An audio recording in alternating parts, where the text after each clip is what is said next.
Hello friends, तो आज के इस वीडियो में हम लोग क्लास 8 मैथ का चैप्टर नंबर 1 जिसका नाम है परिमेय संख्या का आज हम लोग परिचय पढ़ने वाले हैं। अगर आप इस वीडियो को पूरा देखते हैं ना तो क्लास 8 का चैप्टर नंबर 1 समझने में ज़रा भी दिक्कत नहीं होगी। तो आइए हम समझते हैं बिल्कुल डिटेल से इस चैप्टर को। देखो यहाँ पे जो है ना, सबसे पहले संख्या के बारे में समझेंगे, तब लास्ट में हम लोग परिमेय संख्या समझेंगे। ठीक है। देखो सबसे पहले जो है ना, संख्या में सबसे पहला संख्या आता है प्राकृत संख्या। प्राकृत संख्या किसको बोलते हैं? तो वैसी संख्या जो गिनती की संख्या होती है, जो 1 से शुरू होती है और अनंत तक जाती है, वैसी संख्या को प्राकृतिक संख्या, जिसे इंग्लिश में नेचुरल नंबर भी कहा जाता है, या इसे प्राकृतिक संख्या भी कहते हैं।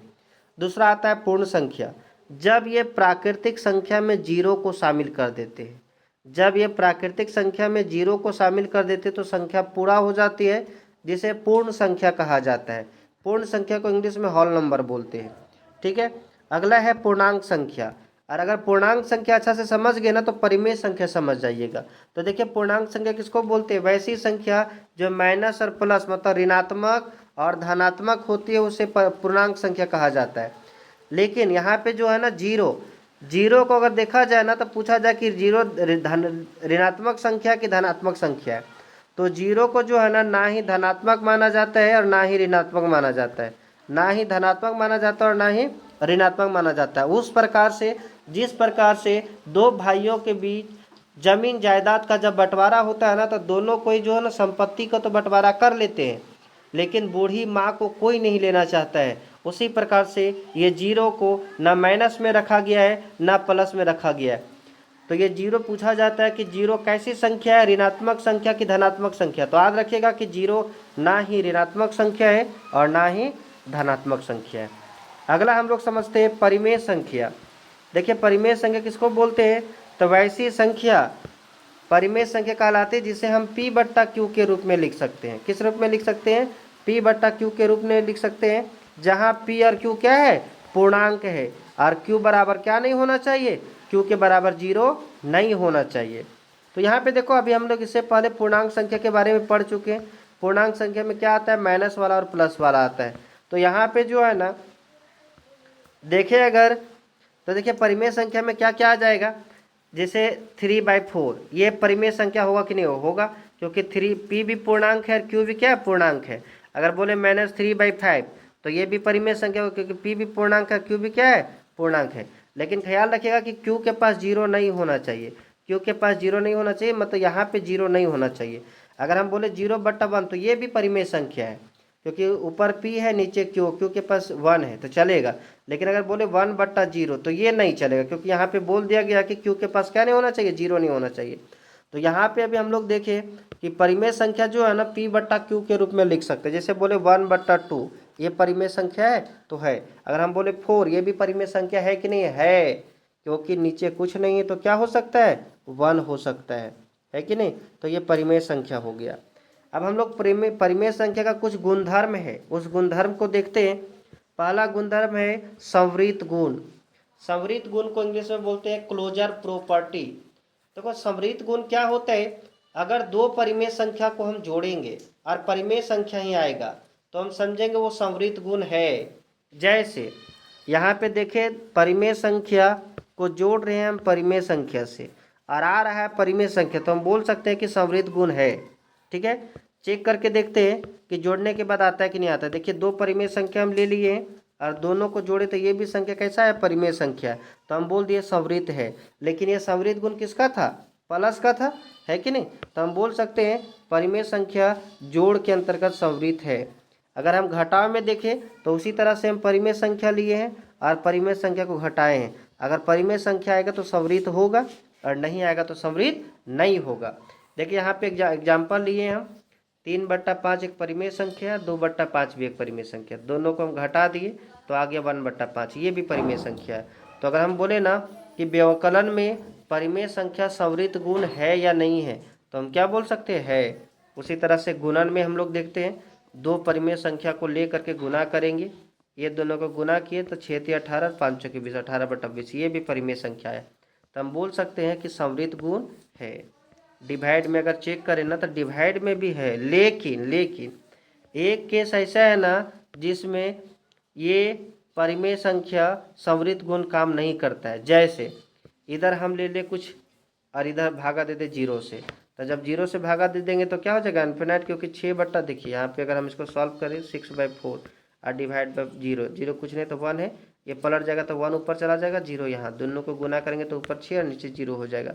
और अभी देखिए ना कि जब नीचे जीरो हो जाता है तो ये परिमेय संख्या नहीं कहलाता है, तो ये संवृत गुण नहीं है एक केस में। लेकिन याद रखिएगा कि एक भी केस अगर नकारात्मक आ जाए तो उसे हम नहीं बोल सकते हैं कि काम करता है, उसको सीधा बोल रहे हैं कि ये काम नहीं करता है, ये संवृत गुण भाग। अगर पूछा जाए क्या भाग के अंतर्गत परिमेय संख्या हमेशा संवृत होता है, तो लिख देंगे नहीं, क्योंकि एक केस में जो है ना नहीं आ रहा है जब जीरो से हम भागा दे रहे हैं ना। अब हम लोग समझते हैं क्रम विनिमयता। क्रम विनिमयता को इंग्लिश में बोलते हैं कम्यूटेटिव प्रॉपर्टी। देखिए यहाँ पे जो है ना आप लोग पढ़े होंगे या सुने होंगे, पहले जो है ना वस्तु विनिमय प्रणाली चलता था। विनिमय एक शब्द होता है, विनिमय का मतलब होता है बदला बदली। जैसे वस्तु विनिमय में क्या कहलाता था, जैसे यहाँ पे चावल है और ये गेहूं है, तो ये चावल गेहूं वाला को देकर गेहूं वाला इसको देगा, है कि नहीं, तो दोनों का सामान क्या होता था अदला बदली, इसी को विनिमय बोलते थे। क्या बोलते थे, विनिमय। तो यहाँ पे भी विनिमय है, लेकिन यहाँ पे विनिमय वस्तु का नहीं है, क्रम का है। पहला वाला दूसरा के पास जाएगा, दूसरा वाला पहला के जाएगा, तो इसको क्रम विनिमय बोलते हैं, है कि नहीं। जैसे अगर हम बोले 1+2, तो इसका क्रम विनिमय करेंगे तो क्या हो जाएगा 2+1। देखिए यहाँ पे पहला वाला अंतिम में चला गया और अंतिम वाला पहला में आ गया, है कि नहीं, तो इसी को बोलते हैं क्रम विनिमय। तो क्रम विनिमय पहचानने के लिए हम लोग जान जाएंगे। देखिए यहाँ पे क्रम विनिमय है कि नहीं, शुरू में ये प्लस बी था, यहाँ पे लास्ट में चला गया, ये लास्ट में था, ये शुरू में आ गया। इसी तरह से संख्या में देखिए 2/5 लास्ट में चला गया, 1/5 शुरू में आ गया, तो क्रम विनिमय है। और देखते हैं क्रम विनिमय करके अगर ऐड करेंगे ना तो दोनों तरफ भी बराबर आ रहा है, तो हम बोल सकते हैं कि योग के अंतर्गत क्रम विनिमय है कि नहीं है, एप्लीकेबल है। अगर हम यही चीज़ व्यवकलन में देखते हैं ना, तो देखिए व्यवकलन में हम 2 को परिमेय संख्या लिए हैं और उसी तरह से क्रम विनिमय किया, फर्स्ट वाला लास्ट में चला गया, लास्ट वाला फर्स्ट में आया, और दोनों तरफ घटा के देखें तो इधर तरफ 1/5 आया, इधर -1/5 आया, और ये दोनों बराबर नहीं है, तो हम बोल सकते हैं व्यवकलन के अंतर्गत क्रम विनिमय नहीं है। देखिए संवृत गुण व्यवकलन में था लेकिन क्रम विनिमय नहीं है। अगला हम गुणन में देखते हैं, गुना करके, तो देखिए 2 परिमेय संख्या हम लिए हैं और उसी तरह से क्रम विनिमय किए, पहला वाला अंतिम में, अंतिम वाला पहला में किए हैं, और दोनों तरफ 2/25 आया, है कि नहीं, 2 एकम 2 और 25 होता है ना, तो 2/25 2/25 दोनों बराबर आया, तो हम बोल सकते हैं एप्लीकेबल है, मतलब गुणन के अंतर्गत क्रम विनिमय काम करता है। वही चीज़ हम भाग के अंतर्गत अगर देखें तो देखिए भाग के अंतर्गत हम चेक करते हैं, यहाँ पे जो है ना 2/5 1/5, ये अल्लाह अंतिम चला गया, ये शुरू आ गया, भाग किए हैं तो यहाँ पे कितना आ गया 2 और इधर कितना आ गया 1/2, ये दोनों बराबर नहीं है, तो हम बोल सकते हैं क्रम विनिमय भी भाग में भी नहीं काम करता है कि नहीं। तो क्रम विनिमय किस में काम किया, प्लस में काम किया, घटाव में नहीं किया, गुना में काम किया और भागा में नहीं किया, है कि नहीं। लेकिन संवृत गुण प्लस में काम किया, घटाव में भी काम किया, गुना में भी काम किया, भागा में एक केस में नहीं किया, है कि नहीं। अगला है एसोसिएटिव प्रॉपर्टी, जिसको सहचर्यता बोला जाता है या सहचर्य गुण बोल सकते हैं। एसोसिएटिव प्रॉपर्टी के पहचानने के लिए क्या करेंगे, इसमें 3 नंबर होगा, जैसे ए प्लस बी, ये परिमेय, देखो यहाँ पे जो ना परिमेय संख्या का गुणधर्म पढ़ रहे इसलिए हम परिमेय संख्या को लिए।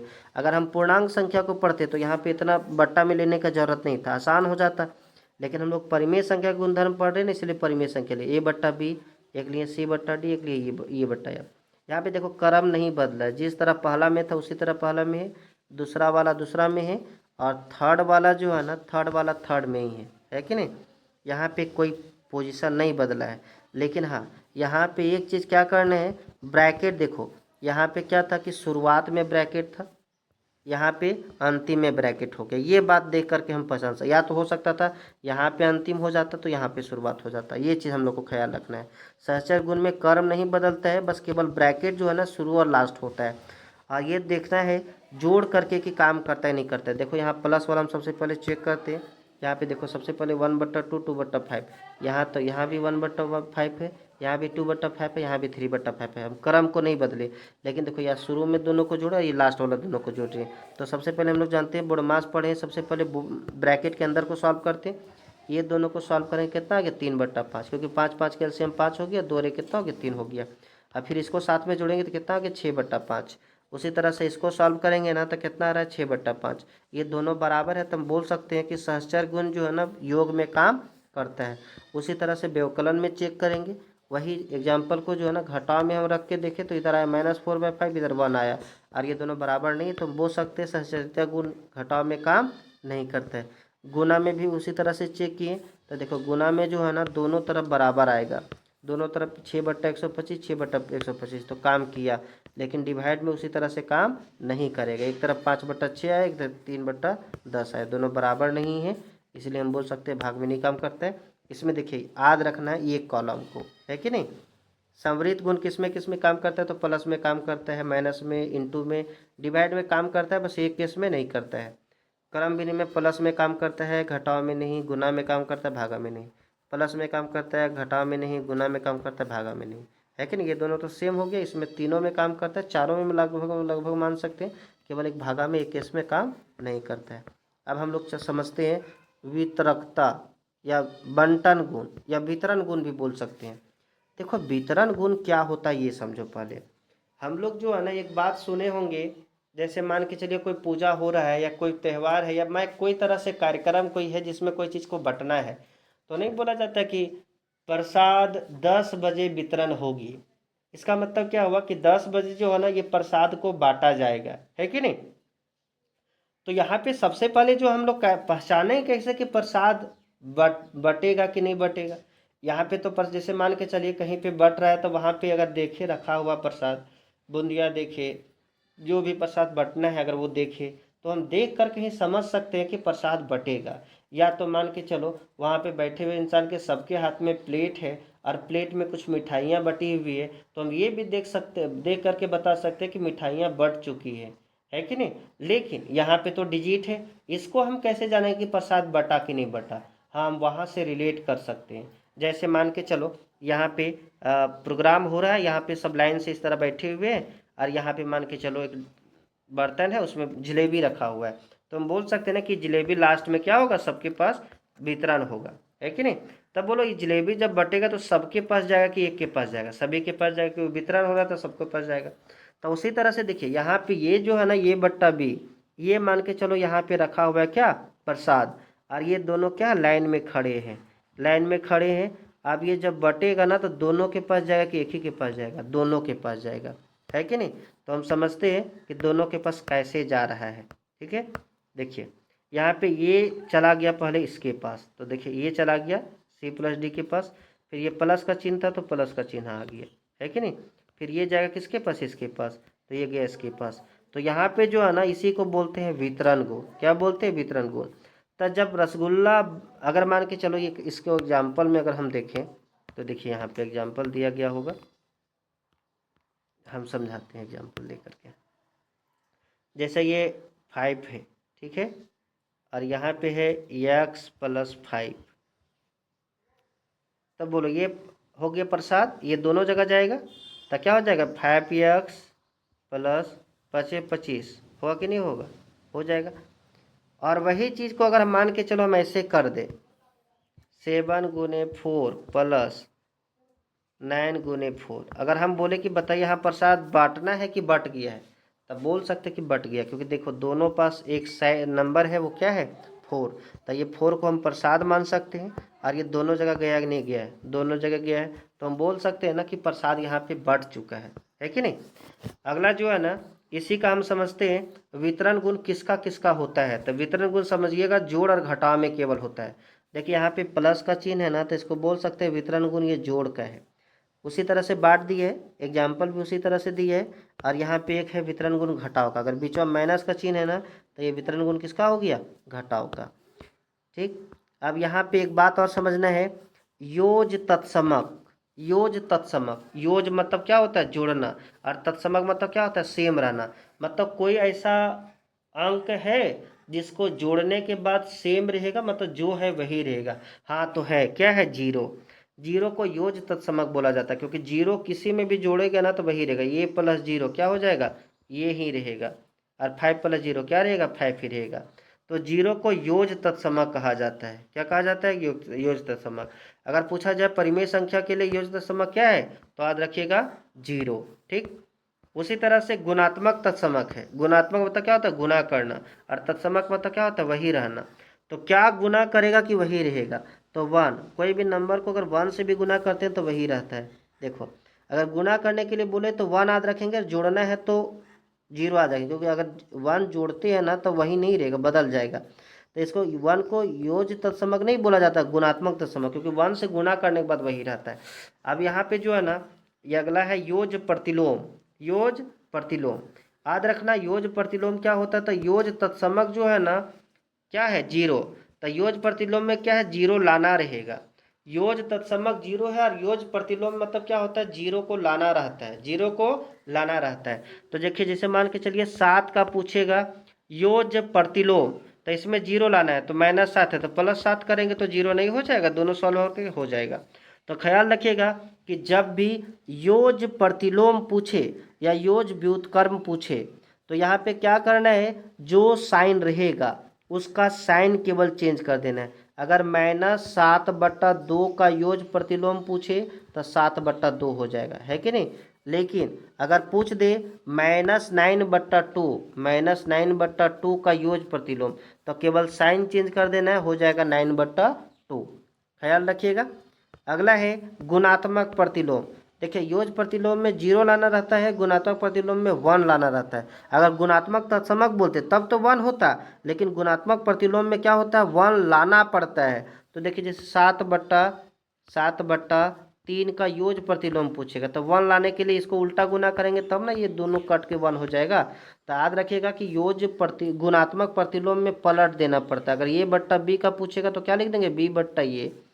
2/3 का पूछा था 3/2। अगर -4/5 का पूछता, -4/5 का पूछता, तो ऐसे गुणात्मक प्रतिलोम क्या हो जाता? -5/4, क्योंकि माइनस जो है ना हमेशा ऊपर ही रहता है, इसीलिए हम ऊपर लिख रहे हैं -5/4। देखिए, यहाँ 5 से 5 कट जाता, 4 से 4 कट जाता, माइनस माइनस क्या हो जाता? प्लस, तो 1 आ रहा है। यहाँ पे कुछ नोट में कुछ बात लिखा गया है, ये बात याद रखिएगा। पहला बात क्या लिखा हुआ है? जीरो का कोई व्युत्क्रम नहीं होता, जीरो का कोई व्युत्क्रम नहीं होता। ठीक है। दूसरा बात लिखा हुआ है एक का, देखो जीरो का व्युत्क्रम इसीलिए नहीं होता ना क्योंकि 0/1, इसको व्युत्क्रम करेंगे तो 1/0 हो जाएगा, 1/0। और हम लोग जानते हैं कि जीरो नीचे नहीं लिखा जाता है। दूसरा है कि 1 का व्युत्क्रम 1 होता है, जैसे 1 है और एक पलट देंगे तो 1/1 1 ही रहेगा ना, क्योंकि नीचे कुछ नहीं तो 1 1 वो चला गया, ये 1/1 लास्ट में क्या हो जाएगा? 1 ही हो जाएगा। और -1 का व्युत्क्रम भी क्या होता है? -1 होता है। तो अगर -1 लिखे और इसको पलटेंगे ना तो नीचे 1 है कि नहीं? तो ये 1/-1 हो जाएगा। हम लोग जानते हैं नीचे माइनस नहीं रहता है, तो यहाँ पे जो है ना ये माइनस को ऊपर शिफ्ट करेंगे। कैसे शिफ्ट होता है ये बात समझिए।